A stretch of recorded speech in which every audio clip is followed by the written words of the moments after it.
Welcome to Is Anybody Listening to Me podcast with Azar and the Meat. I'm Azar, and I'm here with my partner, Big Meat. Welcome. So I was just going to say hi, Azar. Hey, how's it I going? want to interrupt you on that one. No, we're just going to jump right into it. We're going to review, as usual, we're going to review our drink of the day that we enjoyed over the course of the Super Bowl, and it was Rams Point Peanut Butter Whiskey.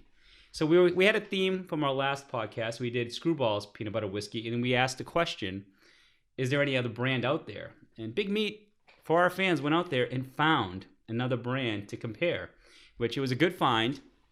And he purchased a bottle for us to drink over the Super Bowl. And I got to say, compared to Rams Point, well, actually, let me give it to Big Meat. He's our whiskey connoisseur right now. So let me kick it back to him. What are your thoughts? I'll let you start with your thoughts on it. Sure. So this one was a little easy to find because I went in the liquor store and I said, you know what, I'm going to find anything. I wasn't necessarily trying to search for peanut butter whiskey. I was blown away by the different amounts of different brands of whiskey and flavored whiskey. And then I stumbled upon the Screwball whiskey. And I said, I should get that. And I looked right next to it, and that's where the Rams Point peanut butter whiskey was. I didn't see any other peanut butter flavored whiskey, but I'm thinking in time, you're going to see a lot more. So there is a third. I did research, and I did find it. I don't know if it's in this. It says it could be available in Mass, because I looked at which states it wasn't available in, and Mass wasn't listed. And I didn't see if New Hampshire was listed, which probably would have made more sense since I live in New Hampshire. It is called PB&W. Peanut butter whiskey, but I haven't found it. But it's something that we have to. Okay, well, we have to keep our eyes open. A little teaser for the next one. Yeah, so there is potentially an opportunity that there's a third peanut butter whiskey. Like I said in the last podcast, that you're gonna start seeing the copycats out there. You're gonna start seeing, the same thing happened with the honey whiskeys. Like one brand manufacturer introduced it, and then all of a sudden you start seeing a whole bunch of other ones. But this one, so I ended up buying this one. I noticed it was a lot cheaper than the Screwball whiskey. Screwball for about 750 milliliters went for, I believe, $28.99. And the Rams Point whiskey went for $18.99. So a whole $10 cheaper. So right off the bat, I'm like, okay, maybe for those people who are a little price sensitive out there, that would maybe be your choice. But we can compare and see, is the value there? Is it worth spending the extra $10? So we brought the whiskey back. We started drinking it. We drank it together at the same time before, I had my opinion on it or you had your opinion on it. And right away, we both kind of felt the same way. It didn't really taste like peanut butter. It didn't. It tasted more like butterscotch. Yeah, which thankfully his cousin was there joining us for the Super Bowl. And we couldn't put our finger on it, but he was the first one to say, tastes like butterscotch, and we're like, yeah, that's the taste. I couldn't put my finger on it, but it doesn't have that peanut butter after. Not that Screwball has an aftertaste. It's hard to describe, but you can tell it's got peanut butter. Yeah. So, and we did look at the bottles, and Screwball does tell you it's made with peanuts, so it's clear. But then when you look at the bottle of Rams Point, it doesn't list anything about peanut butter, or peanuts. So I don't know. Yeah. It did say like some kind of caramel flavor that they added to it, or maybe it was just the coloring. It's whiskey with that they caramel put in there. flavoring and But, so I don't. It's hard to say. I just know comparing the two, the Screwball whiskey did taste like peanut butter. This one didn't. Maybe just like a hint of peanut butter. It was more butterscotch than anything. They were both very sweet. They're both, like we called it last time, it was like a dessert whiskey. Yeah. Or a shot whiskey if you're looking for a shot whiskey. Yeah. But I didn't think it was. I don't think it was terrible. I thought it was okay. If I had if I had a choice, I would go with the Screwball whiskey. Spend the money for sure. Yeah. So if Screwball we said as the standard, like the gold standard, Rams Point doesn't match it. So it doesn't have the same texture. It's not as smooth. I think that was something we said. Like I found like the Rams Point actually had some of that residual burning, like that.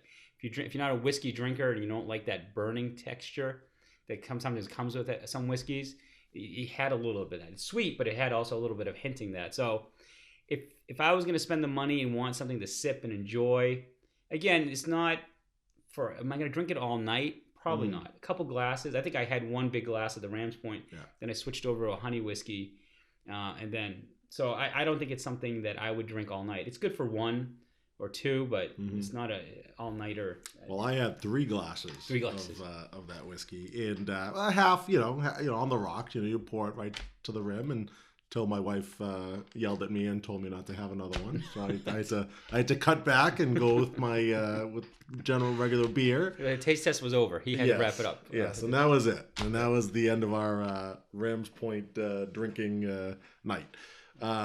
But yeah, I don't know. Would I buy it again? Probably not. I mean, I think I would spend the extra $10 and get the Screwball whiskey. Yeah, I think it definitely go with the. I like the Screwball. Again, it can't hurt to try it if you want to try the Rams Point. It doesn't hurt to try it. But if you like butterscotch or you like that caramel taste, go with that, because that is something you'll find. If you're not a fan of the peanut butter taste, that is. I don't know why they don't call it a caramel whiskey, but hey. I don't know. That's the new one that's coming out. Maybe you came up with something. Yeah, but I tried to research. People listening to our podcast here, they're going to steal our idea. Yeah, they're going to rebrand it. But I tried to find the manufacturer, Rams Point, because if you Google Screwball, you'll actually find the manufacturer. It's actually manufactured by a couple in California. So they'll give you a little bit of the history. I couldn't find anything on Rams Point. I have no idea. So I don't know if it's like you were saying. It's just like one of these generic copycats that some distillery is just making. So I'm still looking to see if I can find more on it, but unfortunately I can't. So we're going to try to find that PB&W peanut butter whiskey that's out in the market. Hopefully it's here in Mass, but we'll look for it. And what's with the logo with the two? Like the Ram's Point, obviously it's a picture of a ram. Yeah. The Screwball is a sheep. Yeah. Sheep and ram. What's PB&W? Yeah. Like it's a moose? Actually, it looks like a carnival with peanuts. Like the little when you're at a carnival, the little red and white container, or the white and with the red stripe container, and it has peanuts coming out of it. So that's there. So that one looks like it's more a traditional company that's making it. I was able to find something on that stuff. But again, the moral of the story is Rams Point peanut butter whiskey. It's not Screwball. It's not as good, but it's okay to buy if you're looking for something cheap.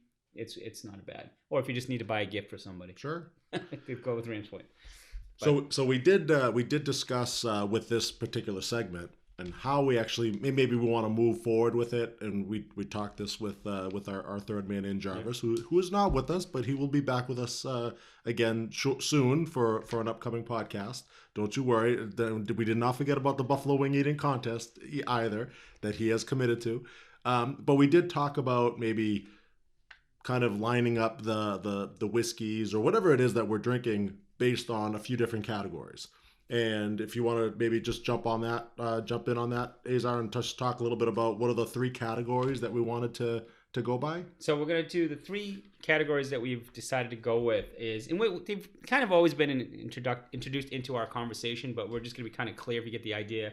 We want to make sure we always go over the flavor, the taste of the drink that we're going over. And then our third man's topic called sustainability. Is it something you can drink all night? And with that, if it's sustainable and you can drink it all night, there is that risk of like how long can you last drinking? Because if it's really good and delicious, well, you get messed up pretty quickly. So we're going to let you know. And Big Meat is a dedicated taste tester. He will drink as much as he can to tell you how long he can last before he passes out. Doing it for the fans. He does it for the fans. And then we always introduce cost to let you know the value of it. So those are the 3 kind of like standard things that we just keep trying to review. So if you're wondering why the way we're reviewing it, we're trying to keep it a little bit more organized and kind of consistent. So those are the 3 categories. So from Rams Point, it's definitely from cost perspective is more affordable than Screwball. For sustainability, again, I think it's like Screwball. You're not going to drink it all night. It's definitely either a shot, dessert, maybe a couple glasses at best, but it's not something I would be marathon drinking with on that one. Yeah, I did have 3, and I was going for my 4th. You were. But you were determined to try to challenge yourself to see if you could go with it for a long time. Well, I have a goal in mind. It's like I want to finish the bottle. That's what it is. When I buy a bottle, I want to finish it before the end of the night. Yes, and we are going to talk about his problem maybe a little later. And then so in flavor is definitely, it's not the same as Screwball. It does taste more like butterscotch. than it does peanut butter. So if you prefer butterscotch, go with the Rams Point. So that's basically how we're going to wrap up our review as we discuss it. We're just going to give you like the 3 points and what we thought about them. So that's about it. Great. All right, let's go. I know you had a chance. I just want to jump back on this because I introduced the idea of watching the movie, the show on Netflix called The Witcher, which I know it's hard to believe because you texted me after 2 episodes and you had the same challenge I did. Three episodes. 3 episodes, and it blows me away. This is the fantasy show that stars the Superman character from Justice League and his own Superman, Henry Cavill. He's like this mutant warrior that kills like monsters and things like that. It's got the Lord of the Rings, more like Game of Thrones when it comes to like story and nudity and all that type of story. But it's basically a fantasy show. But it had 76 million views. It's amazing how many people. And this one, the latest thing that I found showed it wasn't the number 1 download. I think but for 2019 it was in the top 5. So I don't know if it was number 1, but it is in the top 5. So it was very popular, and they've already committed before it was released, which I didn't know. Before they even made it available for download in December, they've made it commitment to already start producing the second season. Yeah. And that starts filming in February, so this month. Yeah. And it's planned to come out in 2021. They didn't give you the exact date, so it depends on what they do in their production. So you're getting another season, which again, if you watch the first couple episodes, you're like, man, this is tough.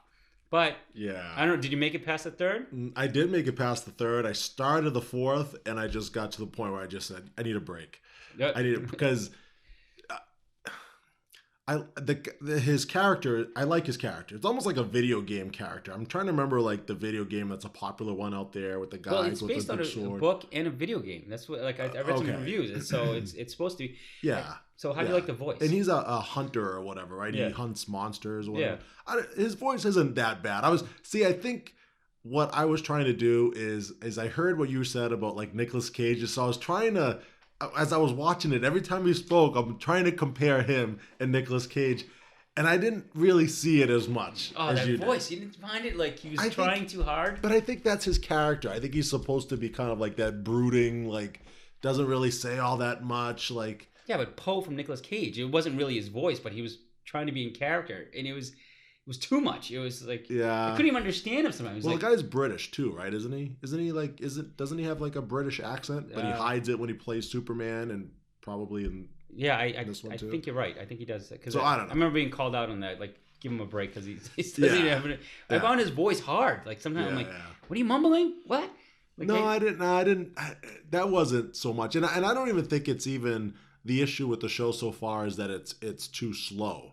I think it's just there's a lot of stuff that's just not making a lot of sense, and they're just jumping from like one scene to the next, and they're kind of throwing in these like sci-fi like things that are happening, and they're not really explaining what exactly is going on. Some of the dialogue, it's hard to kind of keep up with what exactly they're arguing about. That's the rub.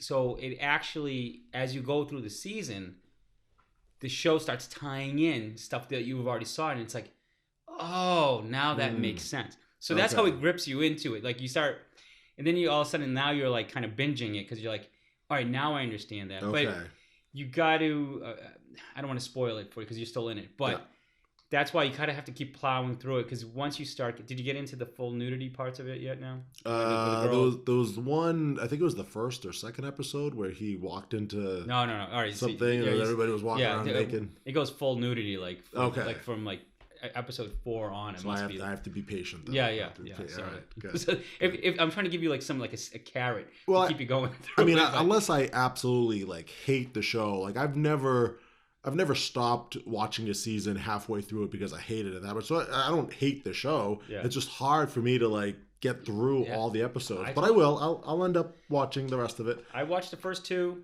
I stopped, walked away from it, and I only went back and watched the first 2 just because my wife showed interest in it, and we watched it from beginning to end. All right. So it got me like back into it. Yeah. But you're right. After 2, I was like, I walked away for a couple of weeks. I'm like, I don't know if I like it. I'm not drawn to it. Yeah. And then we got through it. Yeah. But then we ended up binging it because we both got into it because we was like, oh, now I understand what's going on. And then it made you want more at the end, which is like you wouldn't think you would. Yeah. But, so I don't like the banjo player there. It's like every time he comes on, it's like I guess he's supposed to be comedy relief. I guess I don't know. It's just not that funny. And then he starts breaking into a song and it's just like what is this? His character gets more involved in the show. It does get better with him too. Like again, like you. Or like what I was saying earlier, I know it was a little harsh to say I want to slit his throat, but I don't really want to wish violence on anybody, but both those characters were kind of annoying. Okay. So, and then the hunchback girl was kind of like, what the hell's her role in this? Yeah. I don't know if you got to the point where she converted or she changed, whatever. Yeah. So it was much more appealing now to look at her the way she is now compared to what she was before. Yeah. And so it's an interesting show, but okay. I'll finish it. Power through. If you haven't watched it, so it's tough to give you reviews if both of us haven't watched it. So the other show that I recommended, and if you haven't seen it, you'll see a show on Netflix called Dracula. If you're into horror and things like that, it's a pretty good show. The only challenge that I would say to it is the first 2 episodes get you sucked in. You really like it. They're 3 episodes only. It was actually a BBC show and a Netflix show, so they launched both at the same time. It was one of those dual projects, I guess. Netflix must be doing more of these kind of like dual. Will be on TV and kind of Netflix streaming option. It's a limited series, 3 episodes, hour and a half each. So there's so if you're looking to watch something that's kind of longer and easy to kind of finish, you can watch 2 episodes in one night. The only challenge is the 3rd episode went off the rails, and it pissed me off because it was good the first 2 episodes, and then the 3rd episode went so far off the rails. And I tried to see what the reviews were. I'm like, it was just me, and I think everybody kind of felt like, what the hell happened? Like it's gory, it's graphic, it's PG-13, so it's not above the over the top type of horror. But like if you like the classic horror movie characters, which I love, like the classic Dracula characters and Mummy characters, never got into Frankenstein. But it's interesting is that they had a nice twist to the book, but from the original Bram Stoker's Dracula, but which made it creative and made you want to watch it, but went way off the rails. Like you went from an ancient Dracula character to all of a sudden it was like Hotel Transylvania. Now they're in modern times. He's a modern Dracula in modern times, it was this. I hate time jumping. I hate this nonsense because it's so hard to make a story seem neat when you do time jumping. Yeah. And they... Oh, it's one of those stories that they go from the past to the future. Back no, to no, the no. past. They were in the past. It was great. You loved it. You thought it was set in this like medieval time. And then they go it jumps. And all of a sudden he's in modern times. And it actually caught you at the beginning of the episode, the 3rd episode. You're like, what the hell? Like, how'd that happen? And then all of a sudden you're watching, you're like, yeah, that was a bad idea. Like, it was just lazy. Like, what were you guys thinking? Like, so... Right. If you like horror movies and we're out of the Halloween season, but you like horror, like to keep watching horror stuff, I recommend it. It's kind of cool. He's got the villain, which is Dracula, has the twist of he's almost like the character from Silence of the Lambs. Like he messes with people. He's like such a sadistic bastard in the show, in the episodes, that you actually almost have to laugh how sadistic he is. Like he's just cruel, but he's almost like that. Like messes with people, so it's just something to recommend. You love to hate him. That's the type of character. You just it's one of those shows, but I'll give you a chance if you ever watch it. But I don't know if I would give it if it's worth the time because of how bad the 3rd episode was. That's what hurts me to say. Like it was kind of cool, but that you almost can get away with just stop watching it after the 2nd episode and say it gives you that Game of Thrones series finale type feel. Yeah, just the like, way to end it. What the hell just happened? And the way they wrote it, it was supposed to be a limited series, and now they're talking about it might actually have another series next year. I'm like, yeah, I don't know. I don't know if I'd watch it. I think I might be done with it. So, and if you're a fan of TV, I think it was AMC. It was.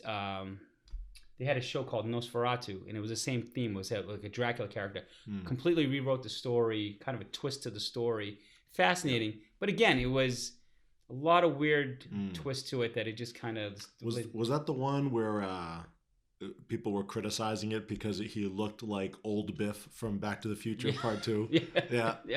Yeah. It was like, hey, what is Biff doing and playing Nosferatu? I forget the guy's name that plays in that show. He was the guy from Star Trek. He plays Spock, the new Spock in the new Star Trek series. But so I feel like vampire movies. Again, I watched them because I'm a big fan of that genre. But I don't know. I wasn't a big fan. I'd look for something else on Netflix.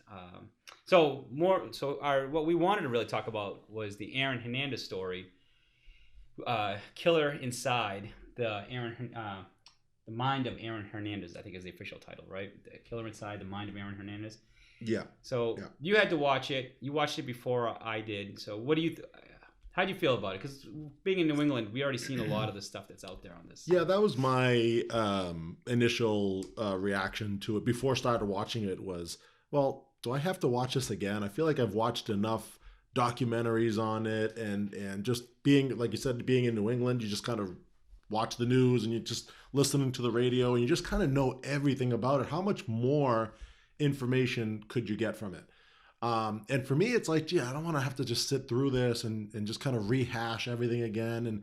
And so there wasn't a lot of interest for me to watch it until one night I said, let me just give it a shot. It's a 3-episode series. I think, is it 2 hours each? So it's a total, or is it 1 hour each? Maybe 1 hour each. So I think it's an hour each. Maybe just an hour. So it was just 3 hours in total. So you could just kind of bang that out in one evening. And then I have to say I did get hooked watching it. I was there was a lot of stuff that you already knew about, but some of those things you kind of forgot. Like, oh yeah, like I forgot like he was part of the killing of the drive-by shooting there in Boston, the double murder back in 2012. And just kind of like remember just looking at the timeline of everything. I still think it was interesting to watch. I think the beginning, like the intro, that was like creepy music that they play at the beginning. That kind of, I don't know, that just kind of sucked me in right from the start. But there were a few things. I thought it was the recordings that got me more. Like once, like they started every episode with him talking. Yeah. And you were like just listening, and some of it was like. So, and that's the stuff that I never remember hearing before. Yeah. I mean, I think it's been talked about or whatever, but I didn't hear of any of them. But he was detached from reality. That was the weird thing. Like listening to those recordings was kind of weird. Like there was one when he was talking to his agent, and he was trying to get like joking around about getting a sponsorship. Yeah. And his agent's like, I can't get you that. And he was joking. He goes, how about Smith and Wesson? Like I'm like, dude, what's the matter with you? Are you that insane? Oh, and they were cracking up laughing. Yeah, it was like one big joke. Laughing, like, and they were talking about like Nike, like he said he can't put the Nike swoosh on orange logo on the orange jumpsuit. It was just kind of, and then even just his conversations with his girlfriend and his aunt or his cousin, and then his mom, and like just the way they were talking, it's like, does this guy realize like what's going on in his life right now? Yeah. Like he could go to jail for life. Yeah, he's completely detached from reality. Oh yeah, and then and also just kind of going back to a lot of stuff that we already knew, but I mean, it just the evidence, the amount of evidence that was out there against this guy. You think, wow, this guy must have been the dumbest person in the world, thinking he was going to get away with this. Yeah. He rents a car; it's under his name. Like the shell casings, like this video, like surveillance everywhere. The bubble gum that's in there, like there's all this stuff and it's like, what the hell? Yeah. Like he didn't know, like he wasn't going to get caught doing this. It was very odd, but yeah, I think overall, if you're a fan of those kind of documentaries, those serial killer type, documentaries, and of course, if you're from New England, being a Patriots fan, I would suggest you should watch it. As much as you've read and watched the documentary on it and everything that you see, I still think it was pretty good. It was a pretty good documentary to watch. See, I liked it, but then the more I thought of it, I kind of thought it wasn't as good as what I was hearing about it. And I was and what I mean is that I remember early on when Aaron Hernandez was doing this thing, I thought there was some type of drug component. Like he had a history of doing heavy drugs. And I always thought that's what would make sense why he was such a bad criminal. He was so high or stoned or on something, on acid or whatever. I forget what they accused him of doing. Like he was doing something like heavy duty drugs. Yeah, it was. And that's why he was just so careless, because he was just so out of his mind. PCP, yeah. So, but I don't recall in this documentary that was the focus. Like, it seems like they mentioned it a little bit. Yeah, but it wasn't a big part of it. Like, well, you didn't watch the third one. I know I did watch the third. Oh, you did watch it all. Okay. Yeah, I watched all three, and I felt like there was an agenda to paint it on two things. Like, they really wanted to get that whole message. Well, he was gay. Like, he was driven by this like hiding his sexuality message. Then they brought in this old high school teammates and all these characters. This dad, which I didn't understand. They're like, I get what they were trying to do, but I felt like it was an agenda. And like the dad, like he was homophobic, but then when he heard his son, all of a sudden he had this like awakening, and like, and then all of a sudden it became that person was there to start blaming the Patriots because the Patriots didn't like help him because he went for help, and so that this ex-lover and his dad started blaming the Patriots, and then they started blaming the whole concussion, CTE, and I'm like how about like they were trying to defend him, like say give a reason as to why he became the way he was. Yeah, and the only reason I got more that it was like an agenda behind it because they went to the Boston Globe. And they had that woman, like I've never really heard of her, but she was like this like criminal writer for the Globe, and I'm like, oh, if the Globe's involved in this, there's got to be an agenda now because they hate the Patriots. The Globe hates me. Everything about the Globe they write is always anti-Belichick, Kraft. There was always this like vendetta against them. That's where I started getting suspicious with the whole. Well, why did the Patriots get more involved? Why did they only cared more about the money, or like there was this underlining theme, like the Patriots dropped the ball, and I'm like, how the hell can you blame the Patriots on this? No one knew this guy was leading a double lifestyle. Well, I think this is what makes it entertaining is because you don't agree. Like I don't agree with all of that either, but that's what makes it. If it was just kind of like the same kind of like fact after fact after, but all of a sudden you start throwing in people's opinions and stuff. Now it ends up becoming more of like a debate. You know what I mean? You're kind of like, I don't know if I believe that. Like the whole thing with the CTE stuff, right? They were trying to blame like all of his concussions, and that's why he became a serial killer. And then you got somebody like Jermaine Wiggins, right? He came out and was like, no, I don't believe any of that stuff. So he's kind of on the other side saying. But Jermaine Wiggins is the only guy they had that was as close to the Patriots organization, or an NFL, to really say anything, which was kind of bizarre. They didn't have the mother. They didn't have the ex-wife or the fiance. So there was like things that I'm like, well, if you're gonna accuse the Patriots, did you why is this guy and his son have any weight on this? Like, was he really still hanging? I got the feeling like they were trying to make it out like Aaron Hernandez was hanging out with these guys still or talk, but he wasn't. Like he wasn't even part of their life. So these guys just seemed to kind of jump in for the limelight for their little bit of fame. But I didn't understand. Like there was no one closer that could have made. They had more people closer to Odin Lloyd that talked about Odin Lloyd, right? And could like what he was going through and stuff than did Hernandez. So I just felt like if you're gonna make these accusations, you know, why did you guys agree? Do you guys feel like the Patriots dropped the ball? Could they just get their point of view? Why do I care about this random? It was a little one-sided, but that's not what makes it a good documentary to watch or not. I mean, you could be against everything that they say. Well, there's a lot of documentaries out there that I watch, and it's like, oh, that's all propaganda. That's whoever would produce the show is just trying to warp the minds of people watching it. And I mean, that's what I felt like. It was an agenda. That's kind of my point. I felt like there was an agenda to kind of shift some of the blame a little bit on the Patriots, a little bit on the CTE, a little bit on his suppressed gate, because they had that football player, the ex-Patriots lineman, and they really want to keep emphasizing the suppression, how hard it is. Yeah, I'm like, all right, you already did it on the first episode. And he's back again on the second. Yeah. You keep going back, and it's like, I don't really care. This is about Aaron Hernandez. I really don't care about your struggles. We got it. It's hard, and from your perspective as a football player. But that's it. Like, but I felt like I was like, no, we're gonna keep driving home this agenda. How hard it is for NFL players with suppressed homosexuality feel. I'm like, oh, this is like, I don't need a freaking infomercial on this. Just give me more facts. Like, was that really, anybody in the locker room notice anything? Right. Like he was going to clubs. Was he having affairs with guys?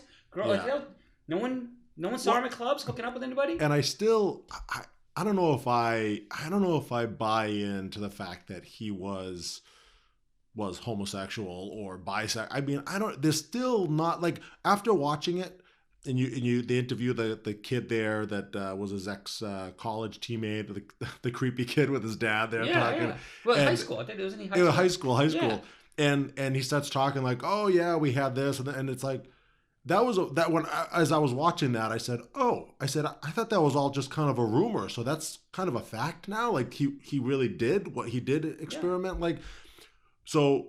But now the stories coming out afterwards were that guy talked about being like the rock star, quarterback. And he was throwing passes to Aaron Hernandez all throughout their high school career, and they what do you call it? He said it was like they were rocking and rolling every time they stepped onto the field. Come to find out, this guy only played like 4 games, and his numbers were awful. Yeah. And it was another guy. I think his last name was Coyne. Was the true star quarterback? Some other guy that wasn't even on the documentary, that wasn't even mentioned. He was the guy that was putting up big numbers and connect with Aaron Hernandez. So now I look back and I'm thinking, well, everything that guy says just lost all credibility. If he's going in there talking like he was the star quarterback and he was his best friend and he was like he barely played and he barely even did anything, now I'm not really buying what he said.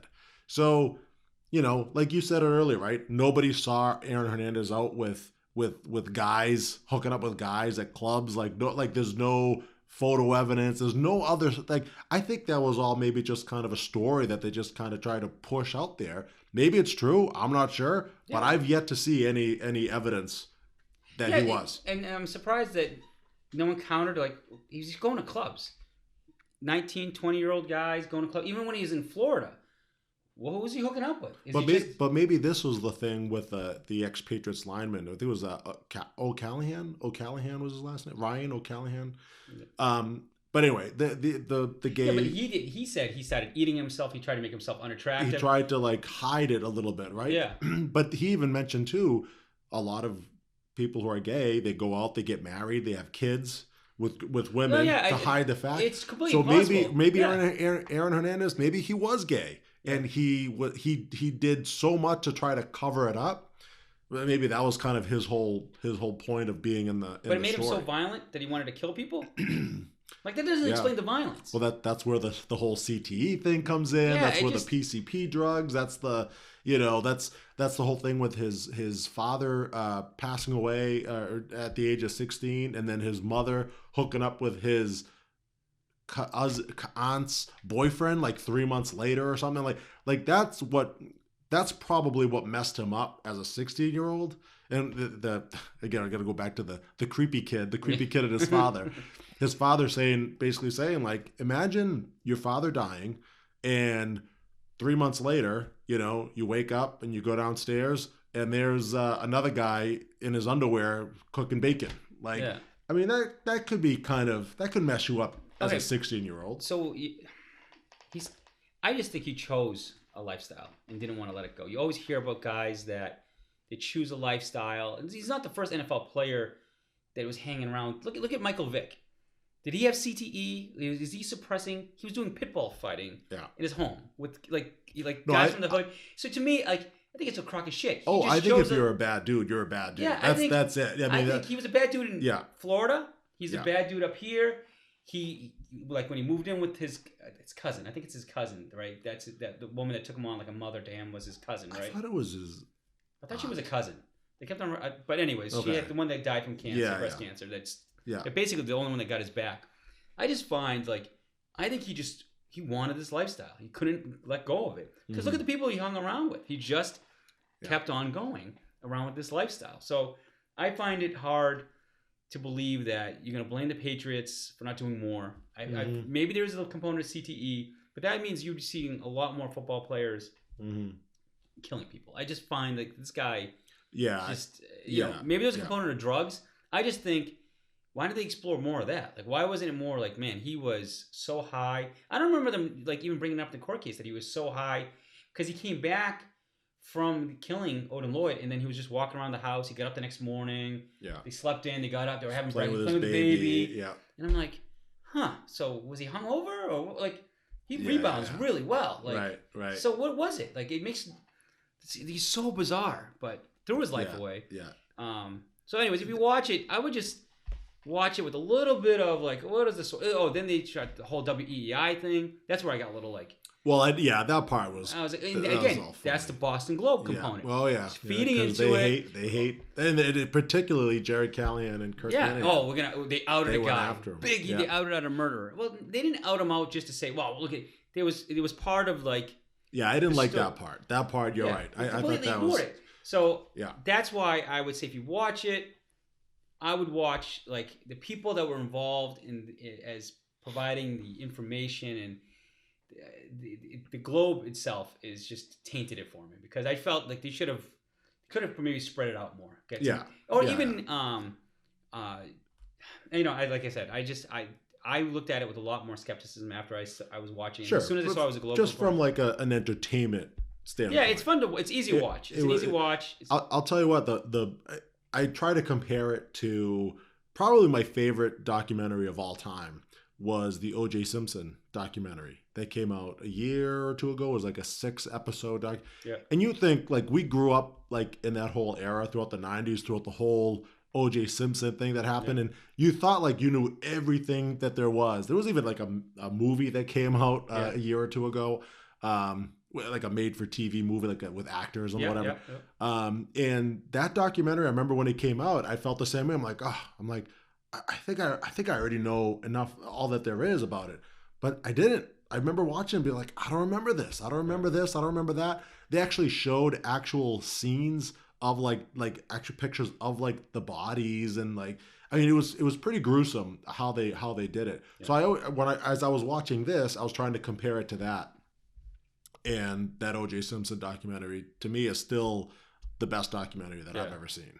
And it was a long one. It was a six episode documentary. Yeah, that was a complicated story. But this Aaron Hernandez story is a complicated story, and like I said, I think it was okay to watch, but I feel like they threw a lot of stuff against the wall, and I'm like, all right, you're making it a little bit more complicated than it needs to be, and you want to blame everybody but Aaron Hernandez. Like they just did not blame him. It's like no, dude, he was nuts. Yeah, it could be just as simple as that. Yeah. There's a lot of people that have gone through the stuff that he has gone through and were not ended up being killers, right? So it's like, yeah, you're right.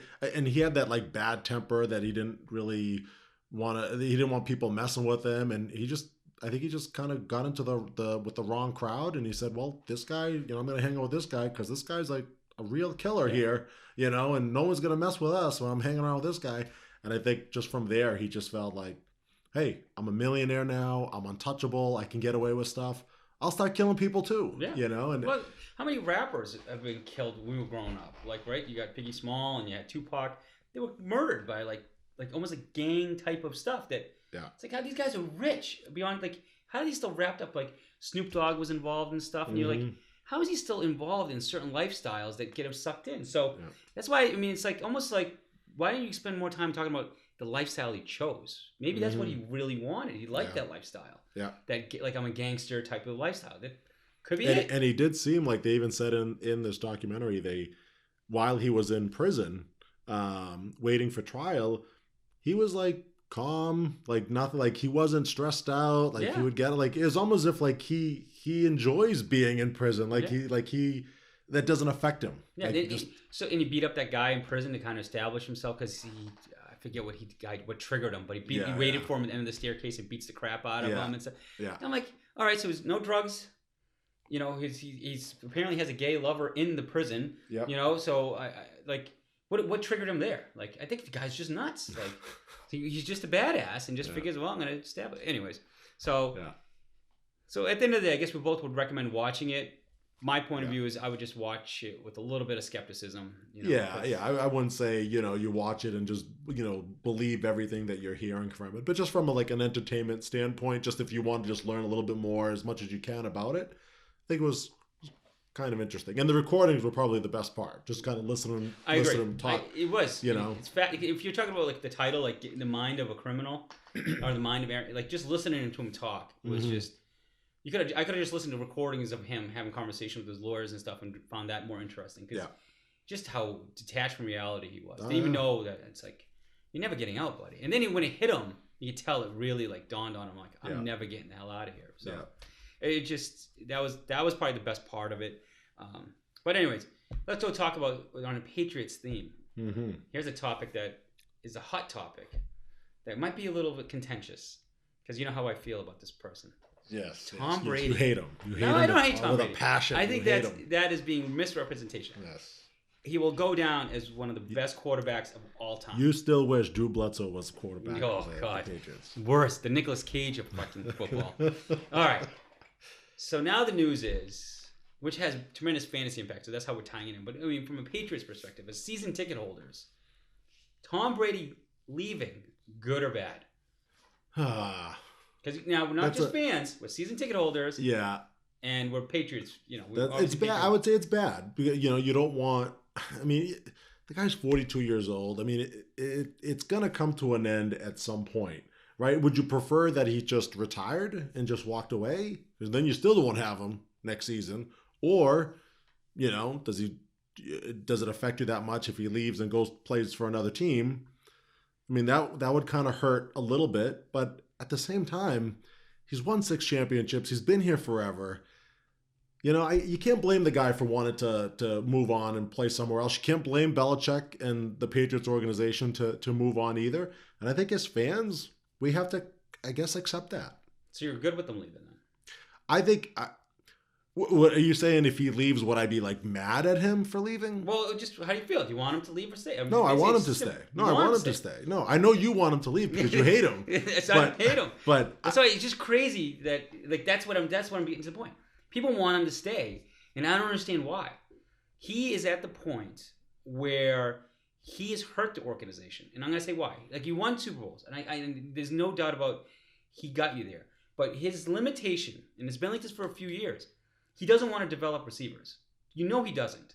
He wants top talent. That's why he was all over Antonio Brown. He wants plug and play. Randy Moss, if I just chuck the ball to you, you're good enough to correct any mistakes that I make because you're that good, right? It's like Randy Moss. He made Dante Culpepper look like a superstar, and he just chucked it. Whoa. Right? Now you're hitting a nerve with Dante Culpepper. But Antonio Brown, Randy Moss with Brady, like his always knock was he's not a deep ball thrower. With Randy Moss, he could just chuck it. It doesn't matter how accurate he was. Randy Moss is going to get the ball. And he wanted Antonio Brown. And you saw in that brief glimpse of how good him and Antonio Brown could have been together. But the problem is we don't have Antonio Brown. You're not going to get anybody like Antonio Brown. It's so hard to find that level of receiver. But what I find is that every time they draft everybody or they bring in other people, they all seem to fail around Brady. And you got to ask yourself, why does everybody fail around Brady? Is it just the offense? Or then you start hearing he has no patience. He gives you a couple tries. If he doesn't trust you, you're out. Sure. And I think, like, well, how are you going to advance the team with a guy that doesn't want to develop anybody? Like, why are we drafting receivers if he doesn't want to work with them? You're basically wasting picks now. So to me, it's just kind of, you got to get a guy that's start over. Like, you're basically too old. The whole team is too old now. See, I think it's more of the Patriots, or you could say even Belichick or whoever's drafting these guys. It's more their fault for not drafting the right receivers. I mean, look, who are the receivers this year that were drafted before they got N'Keal Harry? Right, they got him like 30th or 31st pick of the last pick of the draft or whatever. AJ Brown went before him. DK Metcalf went before him. Like, there were receivers this year that actually had good years that the Patriots could have drafted. Would Tom Brady have been happy with maybe one of those guys? I know I would have been happier with AJ Brown over N'Keal Harry. Yeah, but we don't know N'Keal Harry's full potential. That's the problem. He was kind of injured. He could have been better. When you look at those guys, AJ Brown or DJ Metcalf, not DJ Metcalf, DK Metcalf, those guys. They're talented, but I wonder, would Brady mess them up too? Because would he be, like, when you talk about, like, would he be like Russell Wilson, willing to take the chance and just chuck it to these guys he doesn't trust? Because all Brady's game is fixated on timing and just trusting you're reading his mind. Like, like, that's what makes Welker so good. It made Edelman so good. He always felt they knew what he was thinking. That was what he always said, right? Gronk could overcome it because of his size, right? Like, Gronk knew Brady, but also could overcome it with his physical size. So I just find like Brady is looking for a specific type of receiver. and name like I think he's looking for smart receivers. I think that's what he would rather have. All right, but so over talent. I think he wants somebody who can run routes really well and understands the playbook and does what he's supposed to do. But Brady years ago that made David Patton, Givens, and Troy Brown look like superstars is not the same young quarterback. Sure, but those you could say those were smart receivers. Not a lot of talent there, and Deion Branch had his best years under Brady. You're talking about Brady in his prime, though, as a young quarterback. He can compensate for their lack of skill.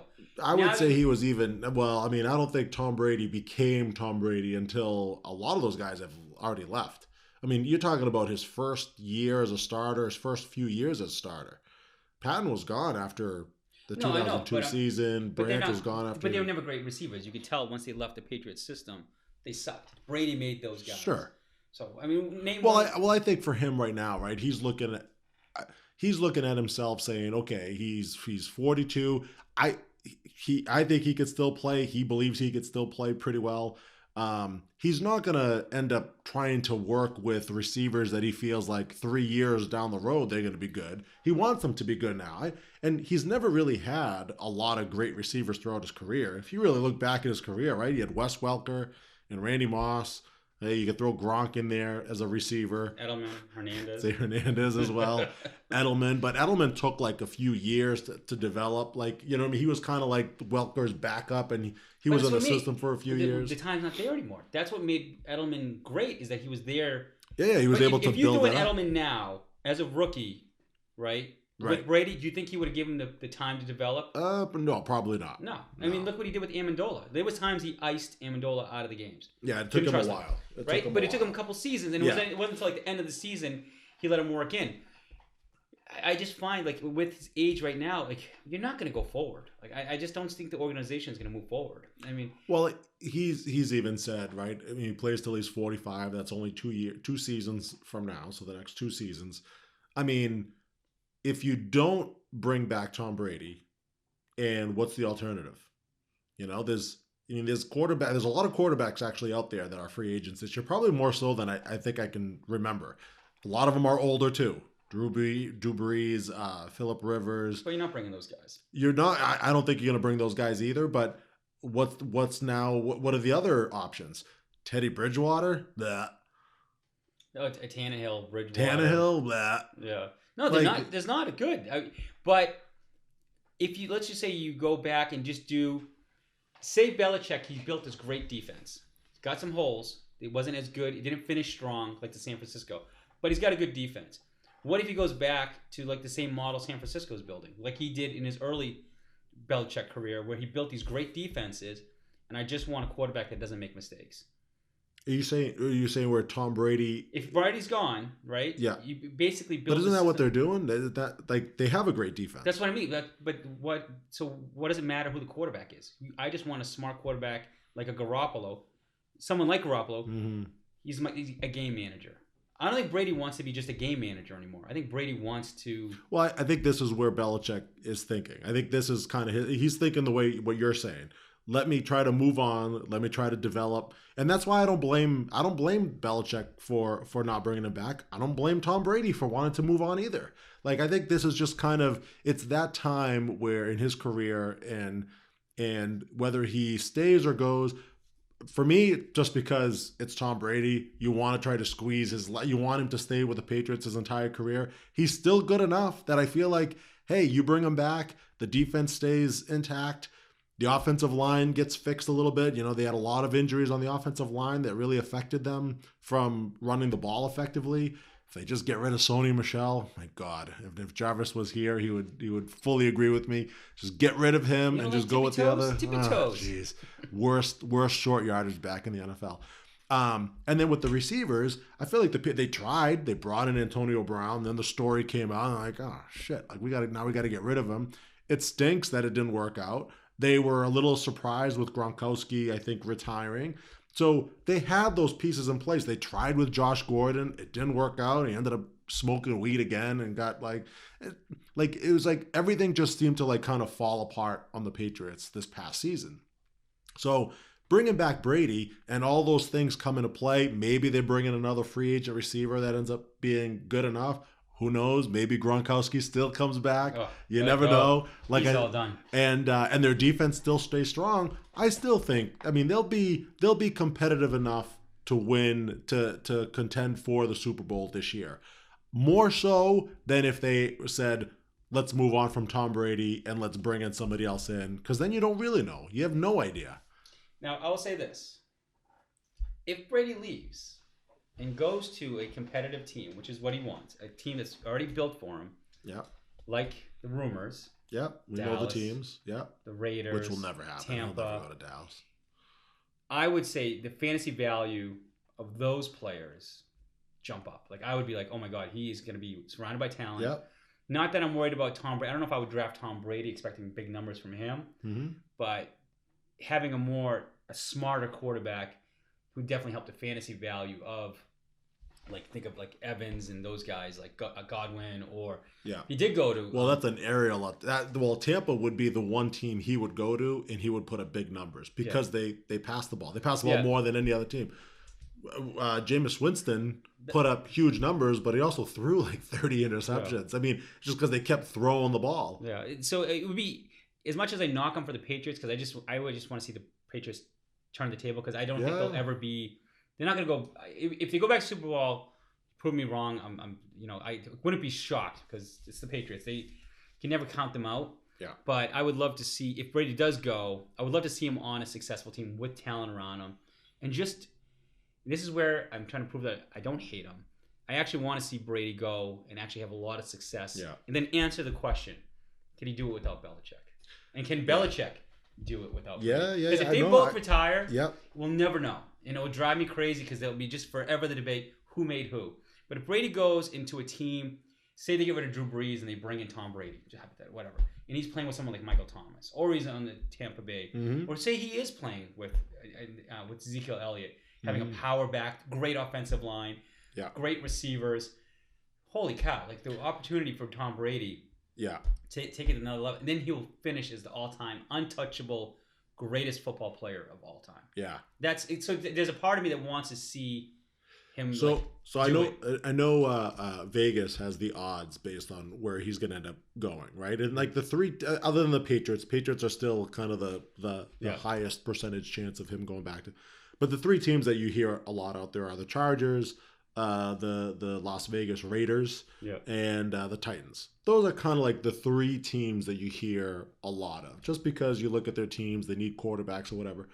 I would love to have him go to another team. I don't think it's going to happen. And the owner came out the other day and said something like, oh no, we're rebuilding. Why would we want Tom Brady to come here? I'd like for him to go to Miami, and I'll tell you why. I think if he goes to Miami, right, he already has the old Patriots coach already there. They have the most money under the salary cap. I think they have over $100 million to spend under the cap. They finished fairly strong last year. I think they ended up winning 5 games, which is crazy. I think they started the season 0-8 or whatever. And Devontae Parker. And Devontae Parker's, a good enough receiver. You could say, okay, that's your weapon. But they have so much money under the salary cap. Plus, they're going to have a high draft pick this year. You can basically bring Tom Brady in, say, okay, here's your crop of free agents. Who do you want us to go after? Let him kind of be that kind of decision maker. Go out there and sign 2 or 3 big name free agents. Have them come in. Now you have a team that's in the same division as the Patriots. And to your point earlier, who made who, right? Is it Belichick or Brady? Imagine if Brady went to the Dolphins and the Dolphins won the division over the Patriots. Like, for the first time, right, in whatever, 16 years, so right? Like, Sean will be happy, so I don't like that at all. Well, if Sean's happy, we don't want to make happy. it that, or the mute, right? Yeah, the mute.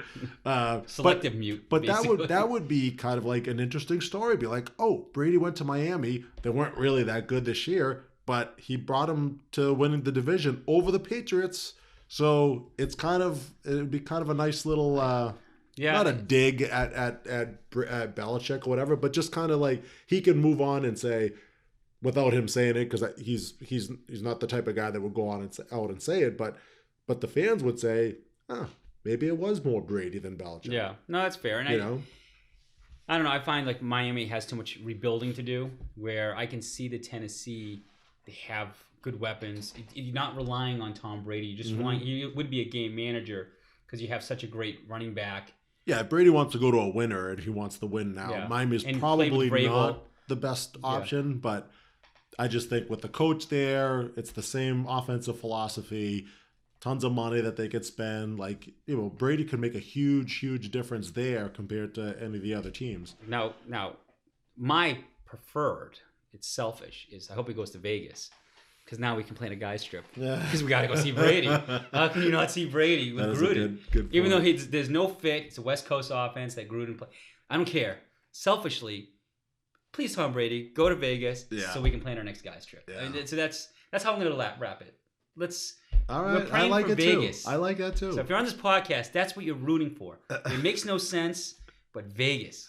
Because if you're listening, it's a perfect guys trip. Right? Well, if he ends up with the Titans, we are planning a Nashville trip. I mean, when's the free agency start? Right around the end of March. We're supposed to know, right? Oh, I thought it was there. I think it was beginning of March. Oh, so we'll know either way. Yeah, we'll know by then. We'll be scouting. Yeah, exactly. We'll be looking for Giselle walking around. You see, she's shopping for schools with her kids, like the rumor was. So we'll be there. We'll be doing some advanced scouting from Nashville. Exactly. All right, so we're going to wrap it up right there. This is a pretty good long podcast. We're almost at an hour, but we wanted to touch a few points because we have a lot of stuff to still catch up on. So on a podcast perspective, just please, right now, you're still following us through YouTube, SoundCloud are the two. We have applied for Apple iTunes. We're waiting for the approval to officially go live with that. Once we do, we will definitely push that information out. We definitely are, if you're wondering what about the cheesesteak thing and then the whole buffalo wing contest and all that, those are all tied into, we're just waiting to get live on iTunes. So be patient. We're just waiting for the green light because we want to be on a bigger platform before we push something fun like those type of things out. So stay patient with us. But please continue to subscribe, review. Any closing thoughts, Big Meat? No, other than I'm looking forward to the new peanut butter whiskey that you were talking about. So started thinking about that. Like, we actually don't have a drink in front of us throughout this podcast. So now I'm really thirsty, and I'm thinking about that PB&W whiskey you were talking about. And on a closing note, yes. The Chiefs did win, so the better team did win. So I just wanted to, because we did not talk about that, because we spent a lot of time on other topics. But the better team did win, and in your face. Maybe that's why Pelosi was so upset at the State of the ripping the State of the Union. It's because she's so angry. Because our team didn't win. Yeah, well, I was texting her. Booyah! All right, folks, have a great night. Until next time.